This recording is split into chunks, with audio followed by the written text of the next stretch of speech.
ओम शांति। 29 जुलाई 2026 के ईश्वरीय महावाक्य पहले सुनते हैं। मुरली के मुख्य पॉइंट्स। बाबा ने कहा, जैसे बाप तुम बच्चों की सेवा करते हैं, ऐसे तुम फिर औरों की सेवा करते हो। तुम भारत को फिर से अंधियारे से निकाल रोशनी में ले जाने के निमित्त बने हो। जो बच्चे इस समय बाप के मददगार बनते हैं, फिर भक्त लोग उनकी ही पूजा शालिग्राम बनाकर करते हैं। फिर बाबा ने कहा, तुम बच्चे कहीं भी जाओ, वहीं कमाई कर सकते हो। उठो बैठो खाओ पियो, सिर्फ बाप को याद करो, यही सच्ची कमाई है। अभी तुम ऐसी यात्रा पर जाते हो जहां से वापिस इस मृत्यु लोक में नहीं आएंगे। अमर लोक में जाने के लिए तुम सच्ची सच्ची अमर कथा सुन रहे हो। लास्ट में बाबा ने कहा, हमेशा समझो, हम जो भी खाते हैं वह शिव बाबा के भंडारे से खाते हैं। जिसका भंडारा है उसको भोग जरूर लगाना चाहिए। भले ही शिव बाबा अभोगता है, परंतु उनको भोग लगाना यह उनका रिगार्ड रखना है। अब सुनते हैं महावाक्यों को विस्तार से। मुरली का सार। मीठे बच्चे अपने स्वधर्म में स्थित होकर आपस में प्यार से एक दो को ओम शांति कहो। यह भी एक दो को रिगार्ड देना है। प्रश्न, भक्ति में भी भगवान को भोग लगाते हैं, यहां तुम बच्चे भी लगाते हो, यह रस्म क्यों? उत्तर, क्योंकि यह भी उनका रिगार्ड रखना है। भल तुम जानते हो शिव बाबा निराकार है, अभोगता है, खाते नहीं, लेकिन वासना तो पहुंचती है। सर्व का सदगति दाता पतित पावन बाप है, तो जरूर भोग भी उनको लगाना चाहिए। गीत। हमारे तीर्थ न्यारे हैं।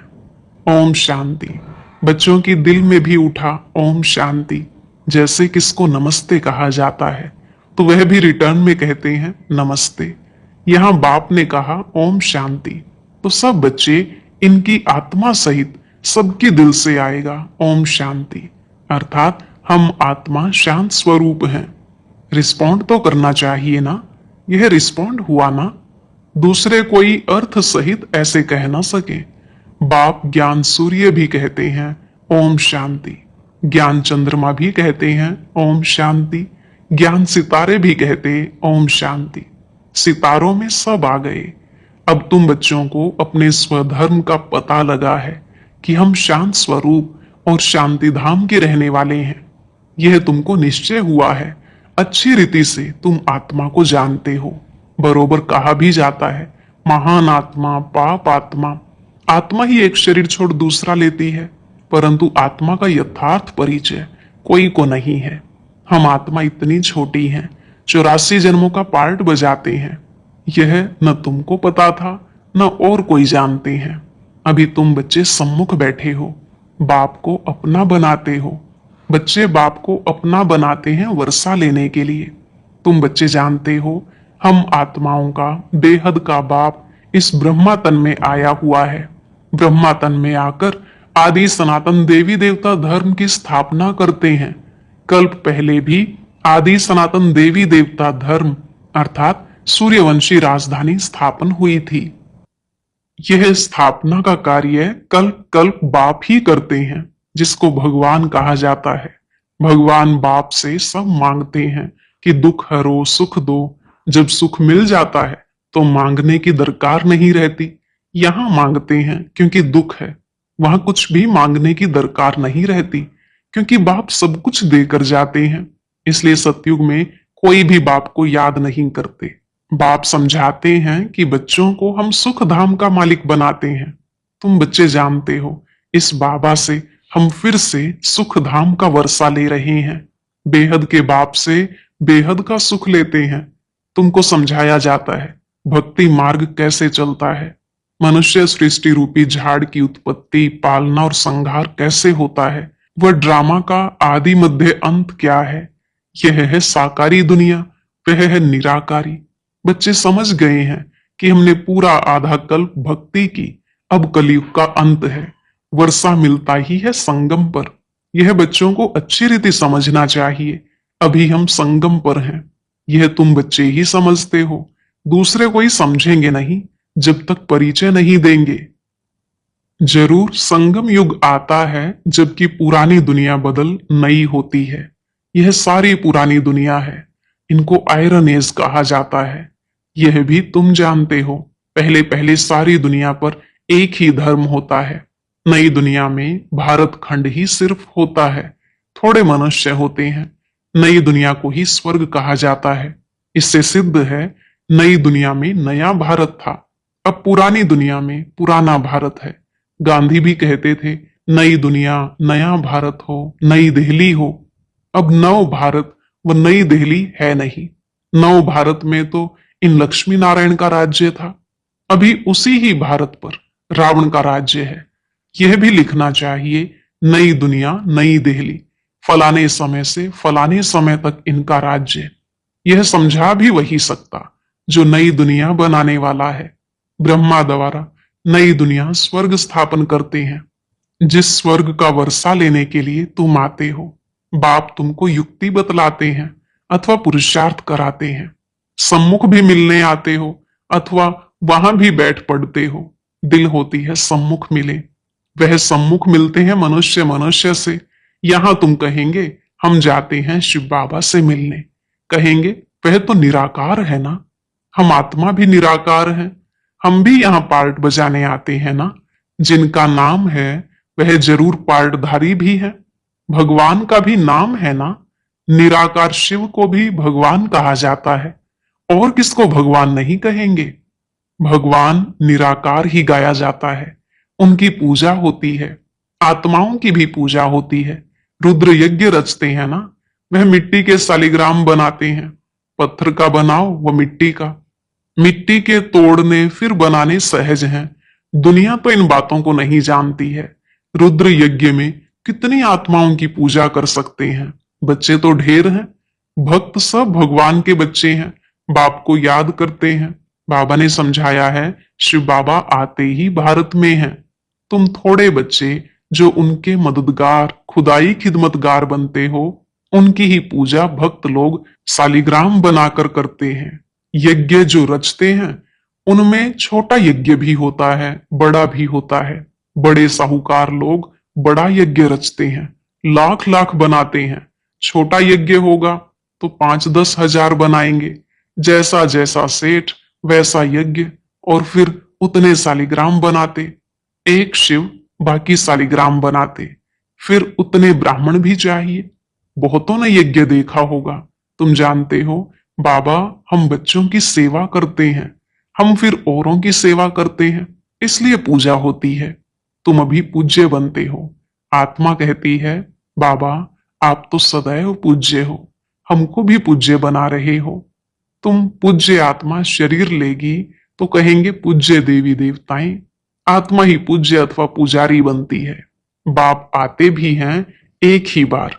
फिर कभी बाप आत्माओं को पढ़ाए यह होता ही नहीं। आत्मा ही सुनती है। जैसे आत्मा शरीर द्वारा सुनती है, वैसे परमपिता परमात्मा सुप्रीम आत्मा भी शरीर का आधार ले इन द्वारा सुनते हैं। इन द्वारा तुमको राजयोग सिखलाते हैं। उनको अपना शरीर तो है नहीं। ब्रह्मा विष्णु शंकर का भी अपना सूक्ष्म शरीर है। यहाँ तो सबका अपना अपना शरीर है। यह है ही साकारी दुनिया। शिव बाबा है निराकार। वह ज्ञान का सागर, सुख का सागर, प्यार का सागर है। वह आकर सबको पतित से पावन बनाते हैं। इसमें प्रेरणा की कोई बात नहीं है। मुझे अगर प्रेरणा से पावन बनाना हो, फिर यहां आकर रथ लेने की क्या दरकार है। शिव के मंदिर में आगे बैल रखते हैं। मनुष्यों की बुद्धि बिल्कुल ही पत्थर बुद्धि होने के कारण कुछ भी समझते नहीं। बैल शिव के आगे क्यों रखा है। गौशाला नाम सुना है तो बैल रख दिया है। अब बैल पर किसने सवारी की। श्री कृष्ण की आत्मा तो सतयुग में होती है। उनको क्या पड़ी है जो जानवर में आकर बैठेंगे। कुछ भी समझते नहीं। द्रौपदी भी एक थोड़ी ही थी, ढेर हैं जो पुकारती हैं। उन्होंने तो एक नाटक बना दिया है कि श्री कृष्ण साड़ियां देते जाते हैं, अर्थ कुछ नहीं समझते। अभी तुम बच्चे समझते हो। तुमको 21 जन्म के लिए निर्वस्त्र नहीं होना है। कहां की बात कहां ले गए हैं। भक्ति मार्ग की अथाह कहानियां हैं। कहते हैं यह कथाएं आदि सब अनादि हैं। पुनर्जन्म लेते सुनते आए हैं। अनादि भी कब से शुरू हुई कुछ पता नहीं। यह भी पता नहीं है कि रावण राज्य कब से शुरू होता है। उनका कोई वर्णन नहीं है। तुम कितनी सेवा करते हो। वह सूर्य चांद सितारे आदि तो हैं ही हैं। सतयुग में भी हैं तो अभी भी हैं। उनका बदल सदल नहीं होता। तुम अब निमित्त बने हो भारत को ही फिर से अंधियारे से निकाल रोशनी में लाने। भक्ति मार्ग को अंधियारा कहा जाता है। तुम्हारी महिमा है। तुम धरती के सितारे हो। सितारे हैं तो चांद सूर्य भी होने चाहिए। यह है तुम्हारा रूहानी तीर्थ। तुम ऐसी यात्रा पर जाते हो जहां से फिर इस मृत्यु लोक में नहीं आएंगे। अभी यह मृत्यु लोक है, फिर यहां ही अमर लोक होगा। द्वापर से मृत्यु लोक शुरू होता है। अब तुम सच्ची सच्ची अमर कथा सुन रहे हो अमर लोक में जाने के लिए। तुम समझते हो हम आत्माओं की यात्रा न्यारी है। तुम यहां बैठे यात्रा पर जाने का पुरुषार्थ करते हो। याद से ही तुम्हारे विकर्म विनाश होंगे। वह यात्रा पर जाते हैं, विकर्म विनाश कहाँ होते हैं। शराब की तो मनुष्यों में इतनी आदत है जो छिपाकर जरूर ले जाते हैं। आजकल तो बहुत गंदे भी होते हैं यात्रा में। हैं तो सब पतित ना। जैसे ब्राह्मण पतित वैसे यात्री भी पतित। पंडे लोग यात्रा कराते हैं, पावन थोड़े ही हैं। तुम तो पवित्र रहते हो। सच्चे ब्राह्मण तुम हो। तुम्हारी आत्मा पवित्र रहती है। याद की यात्रा से ही तुम पवित्र बनते हो। सतो प्रधान बनना है। बाबा बार बार लिखते हैं, मीठे बच्चों, यह शिव बाबा ने आत्माओं को लिखा। मुझे याद करो तो तुम तमो प्रधान से सतो प्रधान बन सतो प्रधान दुनिया के मालिक बन जाएंगे। बस एक ही डायरेक्शन है मुख्य। कितना सहज है। याद से ही विकर्म विनाश होंगे। याद नहीं करेंगे तो विकर्म नहीं विनाश होंगे, फिर सजा खाएंगे। बाबा तो कहते हैं तुम कहां भी जाओ कमाई कर सकते हो। उठो बैठो खाओ, सिर्फ बाप को याद करो, तुम्हारी कमाई है। बच्चों के लिए तो और ही सहज है। इसमें कोई अटेंशन आदि की बात नहीं। श्रीनाथ के मंदिर में श्रीनाथ की याद में बैठते हैं, भोग लगता है तो पत्थर की मूर्ति ना। भोग भी किसको लगाना चाहिए। अधिकारी तो एक ही भगवान है। सर्व का सदगति दाता पतित पावन वह है। बाप कहते हैं मैं स्वीकार ही नहीं करता हूं। तुम मेरे ऊपर दूध भी पानी वाला चढ़ाते हो, यह भोग लगाते हो। क्यों। मैं तो निराकार अभोक्ता हूं। मेरी क्या पूजा करते हो। मेरे आगे भोग रखेंगे, लेकिन भक्तों ने भोग लगाया, उन्होंने ही बांटकर खाया। तुम जानते हो शिव बाबा को भोग तो जरूर लगाना है, फिर बांटकर तुम खाते हो। यह जैसे किसका रिगार्ड रखना है। हम शिव बाबा को भोग लगाते हैं। शिव बाबा का भंडारा है ना। जिसका भंडारा है उसको भोग जरूर लगाना पड़े। भल तुम भोग लगाते हो, खाते भी तुम बच्चे ही हो। यह ब्रह्मा खाता है, मैं नहीं खाता हूं। बाकी वासना तो आएगी ना। बहुत अच्छा भोग बनाया है, कहने के लिए ऑर्गन्स तो है ना। यह ब्रह्मा खा सकते हैं। यह शरीर तो इनका है ना। मैं सिर्फ इनमें आकर प्रवेश करता हूं, मुख ही काम में लाता हूं तुम बच्चों को पतित से पावन बनाने। गौ मुख भी कहते हैं ना, बरोबर गौ भी है। तुम जानते हो इनसे ही तुम बच्चों को अडॉप्ट करते हैं। यह माता पिता दोनों हैं, परंतु माताओं को संभाले कौन। इसलिए सरस्वती को निमित्त रखा। ड्रामा प्लान अनुसार माता गुरु की महिमा भी चाहिए ना। गुरु तो पहले नंबर में मशहूर यह है। गुरु ब्रह्मा ठीक है, जैसे बाप वैसे बच्चे। तुम ब्राह्मण भी सच्चे गुरु बनते हो। सबको सच्चा रास्ता बताते हो स्वर्ग का। आत्मा ही मुख से रास्ता बताती है कि मन मना भव मध्य जी भव। बाप माँ बच्चे सब वही रास्ता बताते हैं। यहां तुम सम्मुख बैठे हो, याद रहती है। फिर घर जाते हो तो बहुत बच्चे भूल जाते हैं। यहां आनंद आता है, बाबा के पास आए हैं। बाबा कहते हैं स्वदर्शन चक्रधारी बन यह युक्ति बताओ कि मुक्ति धाम बाप को और वर्षे को याद करो। अच्छा, मीठे मीठे सिकिलधे बच्चों प्रति माता पिता बाप दादा का याद प्यार और गुड मॉर्निंग। रूहानी बाप की रूहानी बच्चों को नमस्ते।